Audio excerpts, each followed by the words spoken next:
Ma'am আসবো? কি রে, এতদিন পরে পড়তে আসলি যে? আরে ম্যাম, ওই যে আমার অল্প হাগুর সমস্যা ছিল না। আরে ওই তো ম্যাম, ওই যে ওর পাশায় লিক ছিল না।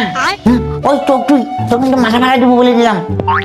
ওই যে ম্যাম বললাম না, ওই আমার হাগুর সমস্যা ছিল, ওইটি অল্প ডাক্তার কাছে গেছিলাম ডাক্তার দেখাতে। তো কি বললো ডক্টর? কিন্তু তার আগে বাংলাদেশি হলে সাবস্ক্রাইব করো, ইন্ডিয়ান হলে লাইক করো। আমি বাংলাদেশি তাই আমি সাবস্ক্রাইব করলাম, আর তুমি তোমার দেশের পতাকাটি কমেন্ট বক্সে দিয়ে দিও।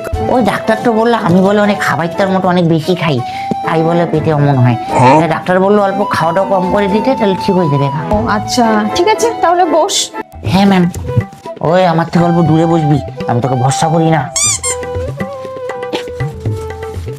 ঠিক আছে, আজকে তাহলে আমি তোদের শেখাবো পেটের ভেতরে গ্যাস কেন হয়। ছি, কি রে, তুই না বললি ডক্টর তোকে খাওয়া দাওয়া কম করতে বলছে? আরে ম্যাম, ওই যে ডাক্তার তো বলছিল দিনে 2 বেলা কম খাইতে, 1 বেলা একটু ঠিক মতো খাইতে হয়। আমি তাই সকালবেলা একটু বেশি বেশি খাই, চলে এসে বুঝছি। কি ছেলে রে, ও ম্যাম ওকে ভাগাও তো টিউশন থেকে, আমার আর ভালো লাগে না। আমি থাকবো কিন্তু বাড়ি বাড়ি জিজ্ঞাসা। ম্যাম তুমি না চিন্তা করো না, আমি না ব্যাগে কাপড় নিয়ে আসছি, আমি তোমার ঘরটা মুছে দিচ্ছি। তুই যা, তো বাড়ি যা, তুই যা।